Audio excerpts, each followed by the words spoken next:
Well, hello, COS supporters, and welcome to another edition of COS Live. My name is Andrew Luce. I will be your host. And of course, I am joined by Rita Peters, who is the Senior Vice President for Legislative Affairs, but she is also my co host. Rita, it's great to be back with you. How are you doing today? I'm doing great. Happy to be back with you. You may notice my background is a little bit different today. Just a I little. am coming to you from the road in Oklahoma City. I'm in Oklahoma City today. I'm here visiting some family and yeah, I'm excited about our program today. It's sort of a continuation from last week, right, Andrew? Yes, that's right. Rita, like you said, we had a great show last week where we took our viewers behind the scenes to see the never before seen footage from the 2016 simulation. So we only got through half of the footage that we have available. Now we're going to look at the other half. We have 4 videos that we're going to show our audience today. And you know, Rita, and I'm sure our audience knows too, the simulation is right around the corner. We're having another simulated convention in Colonial Williamsburg. So that's why we're digging through this old historic footage from the 2016 simulation just to get you primed and ready for the big event that's coming up in August 2nd through the 4th. So we're all so excited about that. So today we'll be watching some of those videos. We also do have a brand new episode of COS Now brought to you by Garrett Humbertson. Producer G, as many of you know him and as we know him. And then we also have our Article 5 trivia giveaway. And we do have questions from the mailbag today, so we'll be getting to that very soon. But before we get to all of that, let's go to Mike Ruthenberg, who has our Article 5 trivia giveaway. Mike, over to you.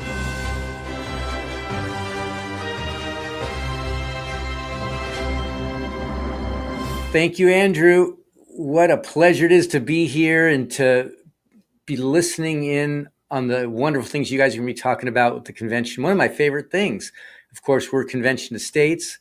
When we get to talk about conventions specifically, that's kind of fun. Of course, our mission is to build the grassroots army, which is huge and growing and beautiful. Every state in the union is represented by Convention of States very, very nicely. I'm so proud to be a part of this great team. Today, I get to bring you some Article 5 trivia, which is super fun. I just got back from a weekend away hiking with my family. So I'm going to give away a hat because if I didn't have a hat like this, I would have baked in the sun. So it's a great time. I'll give away a COS hat, trucker cap, just like this one, to the person that can get this question correct, or at least get the answer correct. Of course, you'll get the question correct.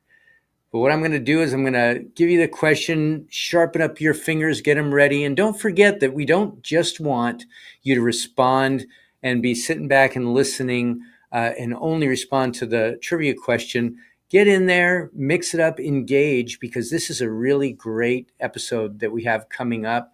And not only do you get more learning by participating, because most people learn a lot by that kinesthetic type learning, but what it also does, it gives us a bonus. When more people interact with this, more people see it on their feed, people that you know, people that you would want to see this, they're more likely to see it because you're interacting, not to mention that they'll get to see a little bit about your chiming in and some of the wisdom that you guys bring to Convention of States. So here's our question for the day.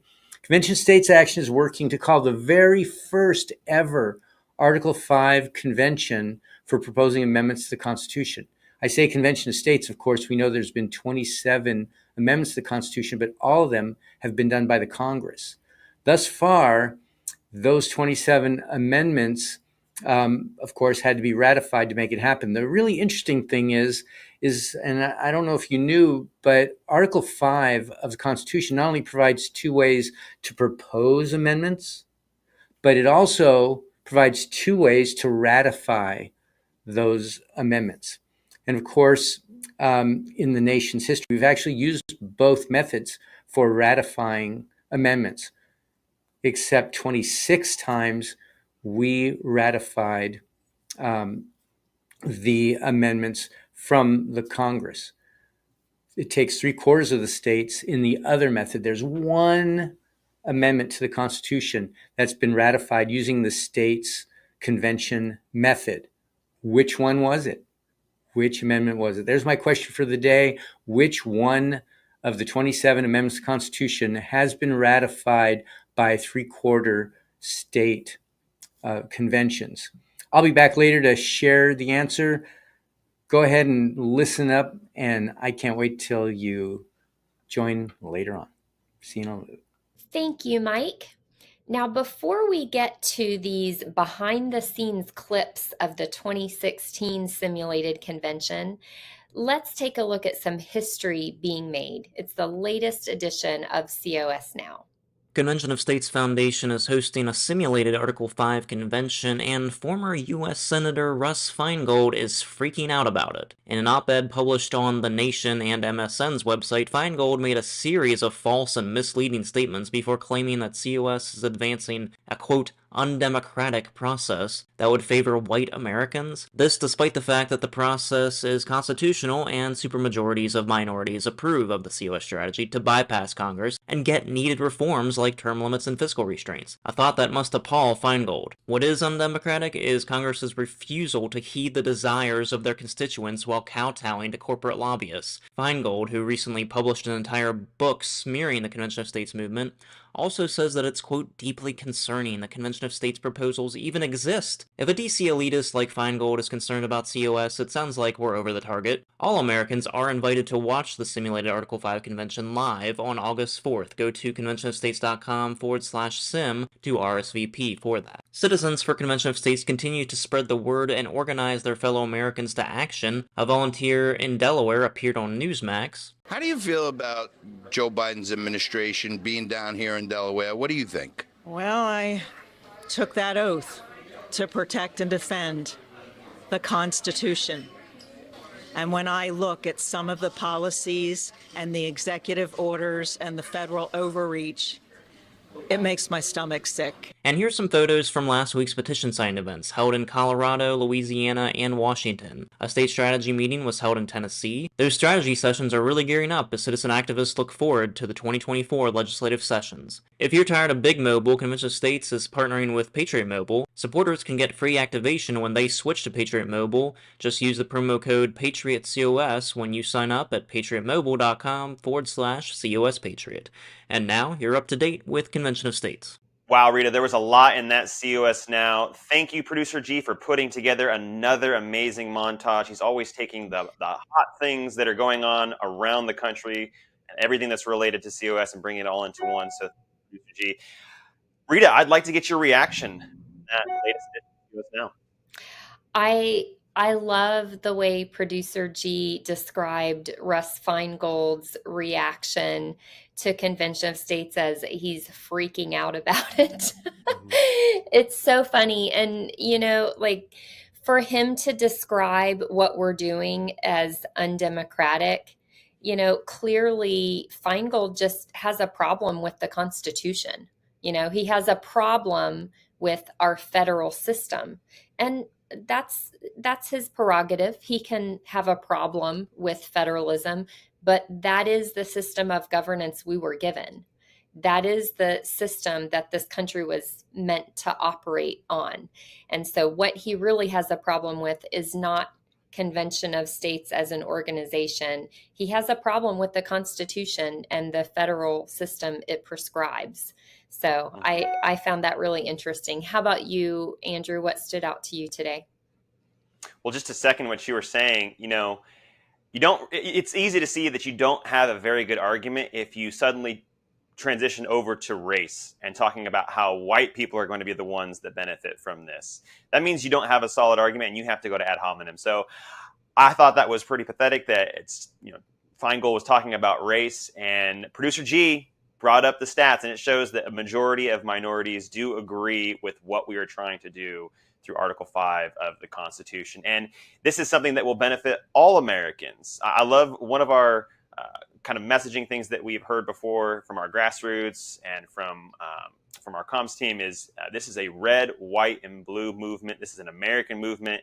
It's not a red movement or a blue movement. It's a movement for all Americans. So Russ Feingold is just completely wrong when he says that this is going to benefit only white people, or it's going to only benefit a certain segment of the population. Yeah. The other thing that I love seeing, as always, Rita, there's grassroots volunteer activity going on across the nation right now. I heard Colorado, I heard Louisiana, and then I heard Washington. It's great to see that you have so many events happening in the summer right now. This is the time where we see all kinds of events, all kinds of meetings and booths, collecting petitions. All of that is so great. It's raising the awareness of this secret weapon that the founding fathers gave to us, and I just love seeing that, Rita. So any last comments before we move on to some of the behind the scenes footage we have? Yeah, I just want to second that. I love seeing our grassroots so active this time of year. And, you know, the vast majority of states their legislatures aren't in session right now, but this is the key time to really engage with your state legislators when they're not at the Capitol, when they're back in their home districts. You know, you're closer to them. It's easier for you to go meet with them. So I just encourage you to be at all the places where they are. Go to their town hall meetings, go to the parades, and, you know, all of those events like our grassroots are doing. So proud of our grassroots army getting out there and being active now, because it really matters. It really counts. Mm-hmm. With that, Rita, let's go to some behind the scenes footage. Like we said at the top of the show, the simulated convention in Colonial Williamsburg is rapidly approaching, August 2nd through the 4th. So now is the time to look at some of the videos that we have archived, some never before seen footage. We have 4 videos that Producer G has lined up for us to watch and then react to. So Producer G, can you line up that first video that we're going to watch? We have draft rules for the real convention.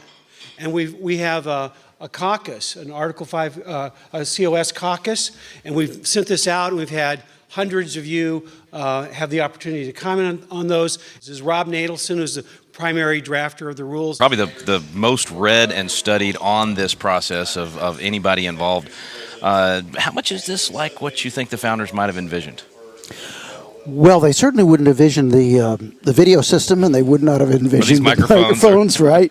The procedure that's followed, however, is very close to that historically used by conventions of states all the way from the 1600s up until the last one we had, which was in 1922. You know, motions, table, you know, rise in objection, rise in support, you know, an amendment to the amendment. I mean, so many of the same things. It's because you've got state legislators here, they're very comfortable with the process, and they're calling upon the states as states. The one challenge we had is that because they're all from state legislatures, they're all working with different kinds of rules. So a bunch of them are using Mason's, some of them are using Jefferson's. I think a few use Roberts and a few use other manuals. Excuse me, gentleman from Texas, is it to table the motion to amend, to table proposal 1?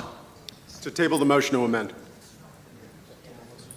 Yeah, I think that's not in order. I think you can call the question.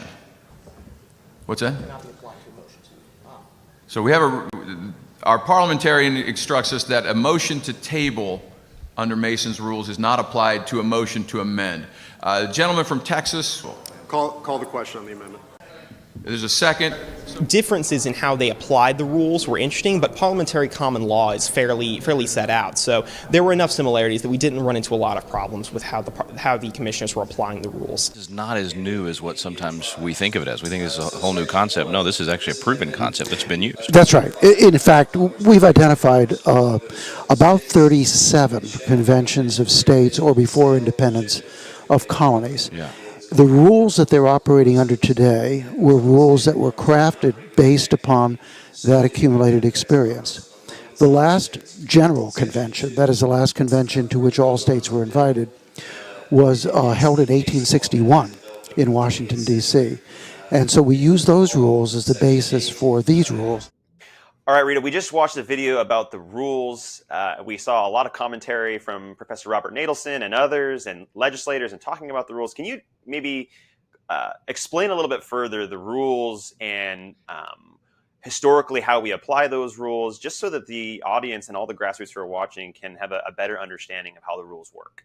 Sure. You know, it's always interesting, Andrew. One of the really common concerns or objections that we hear when we talk to people about an Article 5 convention to propose amendments is people say, well, we have no idea what a convention like that looks like, how it works, because the text of Article 5 in the Constitution doesn't describe how the process works. So how do we know? It could just be a free-for-all. We have no idea.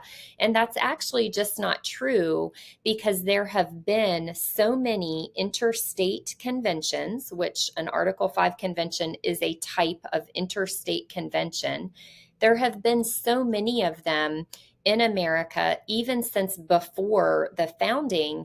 In fact, the commissioners to the 1787 Constitutional Convention were really familiar with this interstate convention process, which is why they wrote it into Article 5 and didn't spell out all the details. The basic details of the process were always really the same.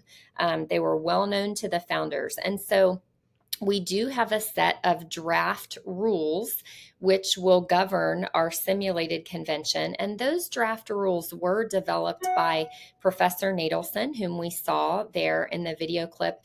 And he is the world's leading scholar. I don't think anyone would dispute that. He wrote the book, The Law of Article 5, and he has studied in detail all of our past interstate conventions in America. So he really understands from the direct original sources how these conventions operated. And that was the basis for the draft set of rules that we'll be using at the simulated convention. You also saw in the clip there the parliamentarian that we used at the 2016 simulated convention. That was Spencer Reeves. He did a great job. This year, we actually have 2 professional licensed parliamentarians.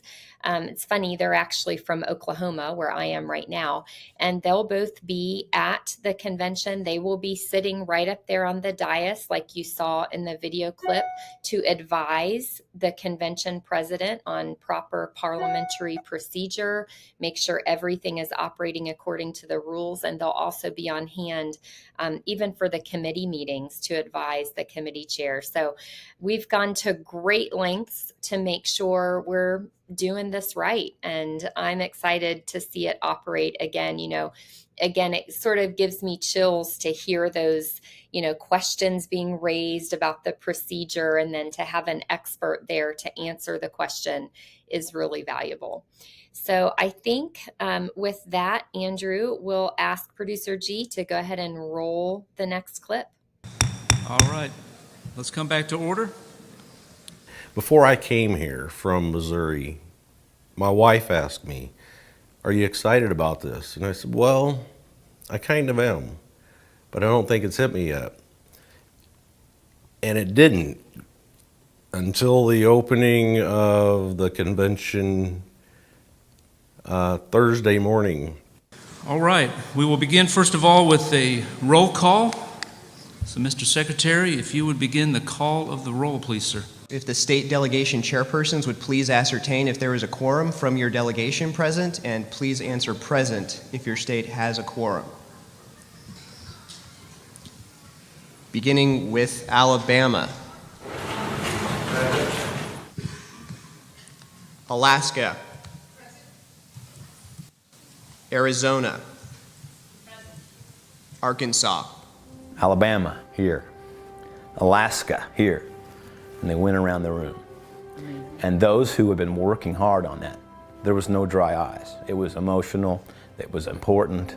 It just absolutely brought tears to my eyes to see, look at all the states gathering together again to do their job, to use the power that the Constitution gives them to protect the citizens from federal overreach. That is something that the citizens with donors and friends and staff did that has never been done before. It was just, it's never happened before, and I can see now that we have real hope for our country. It's going to happen, and we're going to save it. And to the republic for which it stands, one nation under God, indivisible.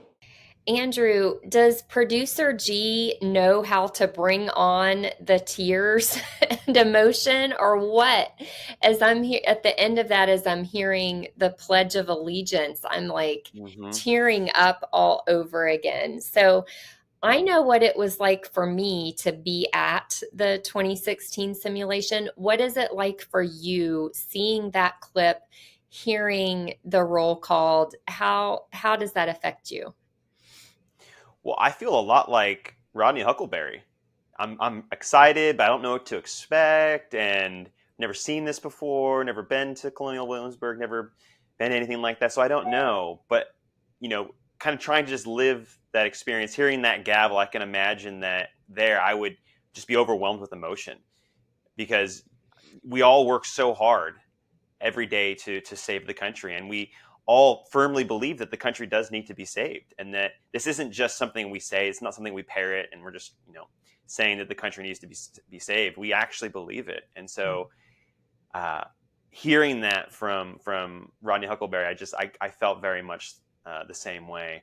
And it was I think you're right. Producer G is just great at bringing in the emotion, hearing the Pledge of Allegiance. That always gets goosebumps and gets my hair raised on my arms just hearing that. Yeah. What about for you? What about for you, Rita?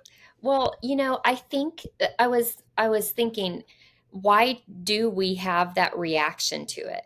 And it's because we love our country and we care about it. And so to see so many people, most of them state legislators who, have a lot of other things to do. They have a lot of other responsibilities, and they've taken the time and the energy, and they've come from all over the country because they care so much about America and about our Constitution and about our future. It's affirming to see that many people gather together in one room and to know they're there because they care and they take their oath to defend the Constitution seriously. It's just really inspiring. And another thing that is emotional for me is you'll see it again, and our friends who are watching will see it if they live stream this event on Friday, August 4th. You'll see up on the stage near the dais, there is a collection of all 50 state flags, and it's in one display. Every state flag is in there in the order that it became a state. And it's a beautiful display. And, after the last simulation, I actually got to take that home because I was driving. I lived the closest to the simulation since I live in Virginia. And so I got to take that home, and I have had it in my office since the 2016 simulation as a reminder of that event and how amazing and inspiring it was. And I've been saving it for exactly this, for, the next simulation. So I'm really excited to be bringing it back to Colonial Williamsburg and to see those states represented there again. So with that, Andrew, why don't we ask producer G to roll our third clip for tonight? That was used against me when I was doing media on the repeal amendment. Limited to new proposed federal regulations, or do we want Congress to be able to go back and redress their grievances to some federal regulation that has already been proposed and duly adopted? So another issue that we were kicking around on B2, I offered the idea if the legislature is basically acting as the executive branch to make the rule. One side of the argument is rulemaking is actually a granted power from the legislative branch, and therefore the legislative branch, if we rescind the rule, would not be stepping on executive branch. Right. I mean, I view Section 1 as reaffirming separation of powers, which basically says that if you want to make a law that's going to affect the life, liberty, or property of anybody in the American people, it has to be passed by the legislature. That's our theory of government. you begin to recognize the genius of the folks who wrote what I carry around with me all the time as a copy of the Constitution, and the genius that was involved in making proposals that were malleable enough for everybody to participate in, but yet still restrictive enough to keep us together. So it's just that genius that, you know, when you start to tinker with it, you recognize it's like working on one of the more complicated things you've ever seen in your life. Right now, we have no control over it. We have no check on the Supreme Court. The Supreme Court is the final say. And with as much respect as I feel for them, the people should have the final say. All right, Rita, we were just looking at what looks like committee work and talking about amendments and amendment ideas and how to craft amendments. Can you shed a little bit of light on what we just watched? Sure. You were seeing those committees in action, and you saw in some of the rooms the committees had broken into smaller groups or subcommittees to sort of hash out ideas for proposing amendments on the topic that committee was assigned. So the way it works is we'll have 3 different committees at the simulation. Each of the committees corresponds to one of the subject matters under our application for the convention. And so again, if you're new, those subject matters are imposing fiscal restraints on the federal government, limiting its power and jurisdiction, and setting term limits. And what you saw was an example of how careful these committees have to be that the proposals they're coming up with fall under one of those topics. So they are absolutely limited by the subject matter stated in the application for the convention. They can't propose anything outside of that. And what you saw was those commissioners being very careful that they were doing that they were staying within their limit. And toward that end, you saw them talking to Professor Randy Barnett from Georgetown Law, who is on our legal board of reference. And they were asking him, does this fit? Is this a limitation? Does it fit within the scope of the application? And again, this year at the simulation, every committee will have a legal advisor there to help the commissioners make sure that they're operating within the scope of their commissions, within the scope of the subject matter that is before them. So yeah, it was neat to see that. And I love that producer G included that clip because it does show that they have to be careful, and sometimes they might need advice to make sure they're doing the right thing. Was that impressive to you to see, Andrew?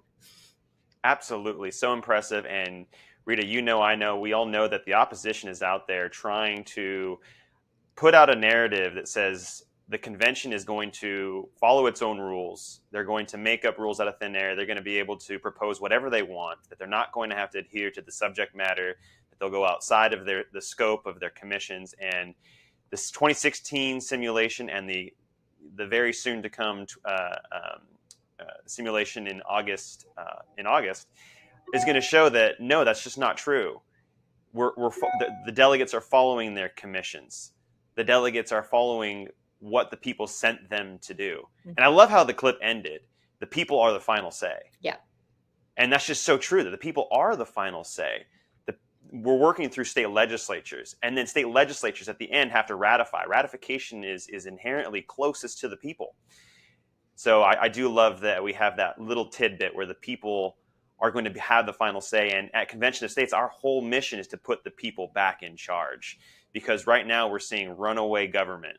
And right now the people need to be the ones who are calling the shots. So I just love that. Just yeah. Great video. You know, Andrew, it kind of goes back to the COS now and talking about Russ Feingold saying this is an undemocratic process. No, people of all races, all political persuasions, from all across the country are able to recognize that they will be represented better when they are represented by the people who are closer to them, who know them, who live in their communities, who live in their region, who know their situation and how, you know, how the law and public policy can best serve them.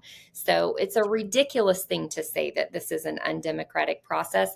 And that is why the polling bears that out, that people of all political persuasions, all races and backgrounds really support what we're doing here.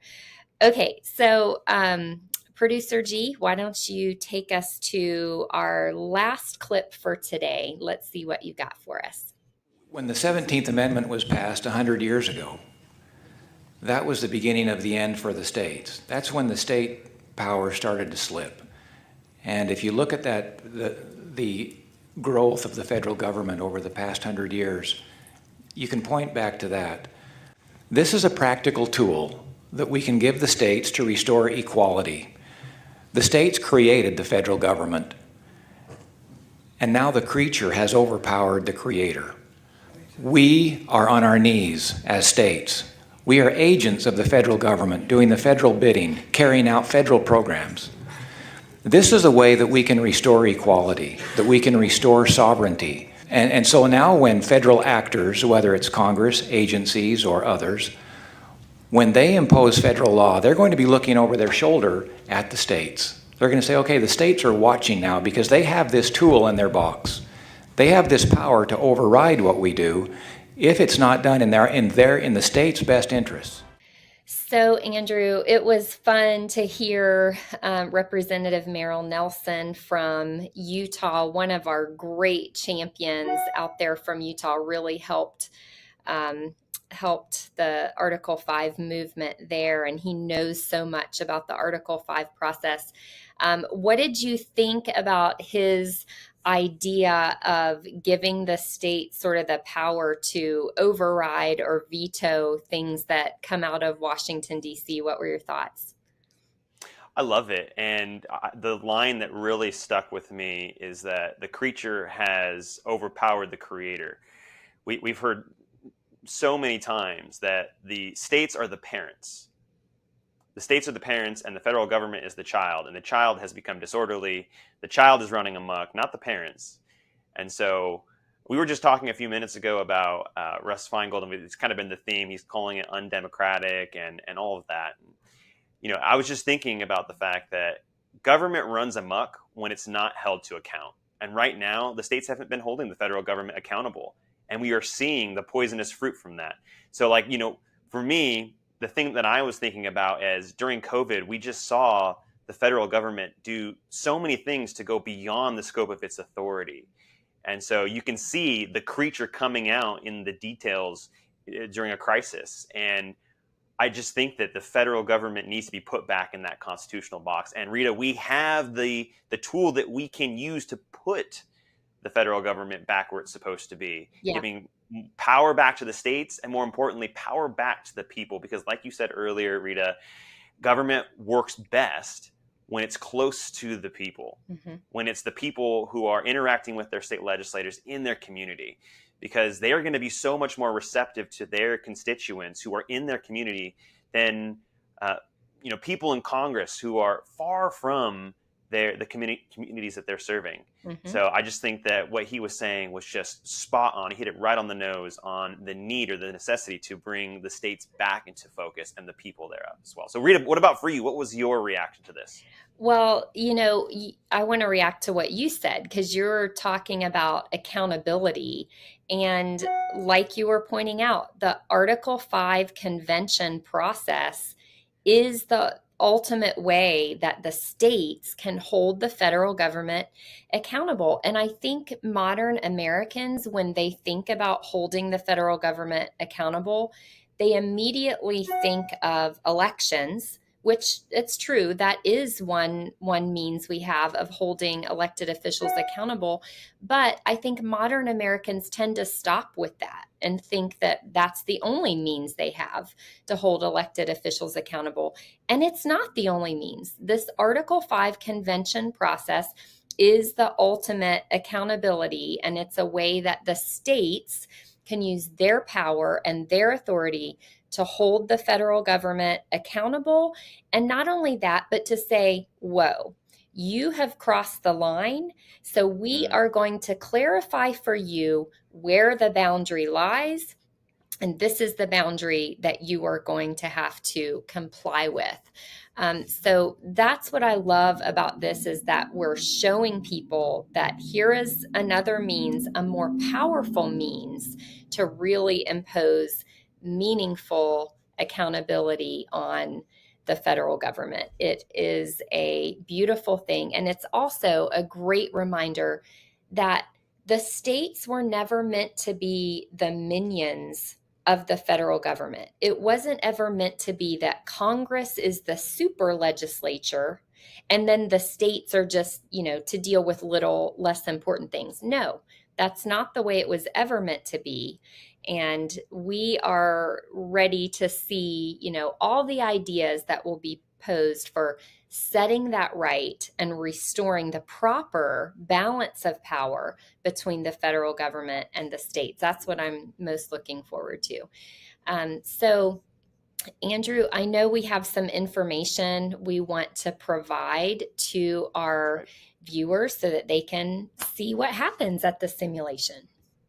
That's right. Our viewers, they can go to www.cossimulation2023.org, and they'll be able to live stream the final day of the simulated convention. That's on August 4th. So go ahead and register at www.cossimulation2023.org. You're not going to want to miss this. This is so historic.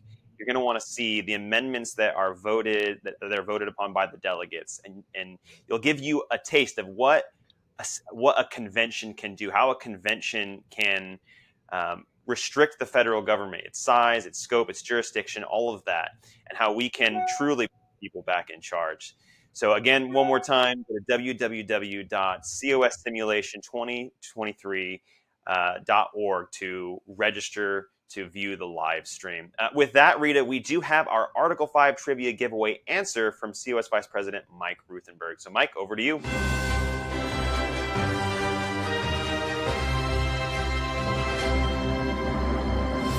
All right, Andrew, thanks so much for a great show. If you remember, back in the beginning, we had a great Article 5 based trivia question. And what is being given away is one of these cool Convention of States trucker caps. If you didn't win, of course, you can go to shopconventionofstates.com and get one. It's summertime. It's good to keep the heat and the sun off your face and your head.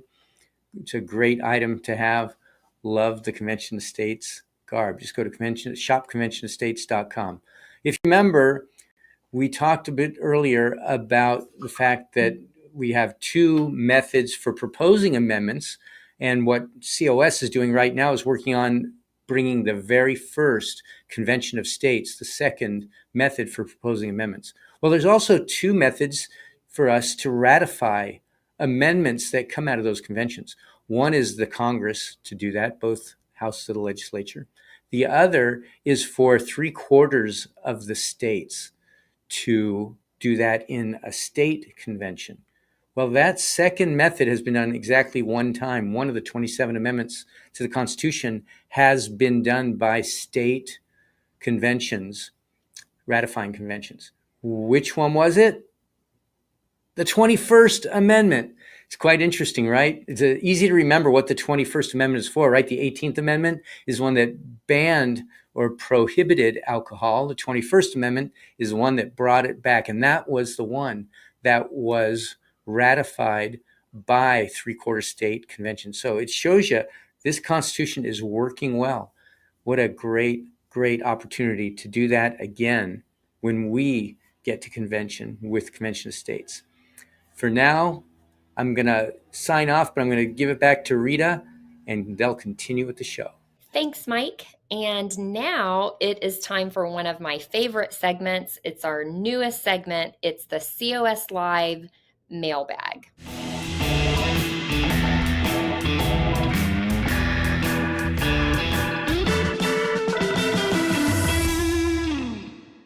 These are messages and questions from viewers like you. And if you want to be featured, you should drop us a comment on YouTube, Facebook, or Rumble. And who knows, your question or comment might be featured in our next episode. So, Andrew, why don't you tell us what we've got in the mailbag today? First one is coming from Alex Gallimore. How many commissioners from all 50 will be there at the simulated convention? That's a great question, Alex. And the number has been fluctuating a little bit as we've had a couple of cancellations here and there because of, situations that come up with our commissioners. But as of today, I believe the number is 115. I am sorry to say that the one commissioner we had from Rhode Island has had to cancel for personal reasons. So I'm really sad that as of right now, we don't have a Rhode Island commissioner. However, I want to point out how interesting it is that Rhode Island also was not represented at the 1787 Constitutional Convention. So it's a little bit ironic that once again, Rhode Island is likely to be the state that's missing.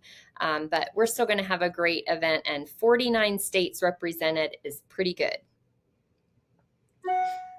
All right, Rita, we have another question from Tony Bilbo. I'm from Idaho and would like to know what COS has done in our state. Yeah, well, Idaho is a really interesting state. It is the only state in the nation where you basically have to have a committee hearing and vote in order to print your bill. So our Convention of States resolution hasn't actually been printed and given a hearing for the past couple of years due to some strategy that we're working in Idaho. However, I am very hopeful and optimistic that 2024 is going to be our big year in Idaho. And our team is working really hard to make that happen. We've got a great grassroots team out there in Idaho. So, Tony, if you're not already involved, I would really encourage you, I would plead with you to go to conventionofstates.com and click on the Take Action tab and get plugged in with your state team there because they could really use your help. Mm-hmm. All right, we got one more. This is from Norman Zink, and it's more of a comment. Stand up for freedom. Support Convention of States. One by one, the states are joining. That is such a true statement, Norman. Yes, stand up, speak up, show up, come join a state team, get involved in this organization. This is the movement that is going to bring self-governance to the people. So, like Rita said, go to the Take Action page at conventionofstates.com. Look through the different volunteer roles that are available. Sign up to be a district captain. Sign up to be a volunteer activist. Whatever talent you have, we can use it to help grow our movement and to get closer to a convention. So please go to www.conventionofstates.com, click the Take Action page, and look at all of the leadership roles and volunteer roles that we have available. Well, that's it for us, Rita. We're gonna have to sign off. We'll be back next Tuesday, though, at 6 p.m. Eastern time for another edition of COS Live. Until then, we have a country to save, so it's time to get back to work. Thanks for joining us.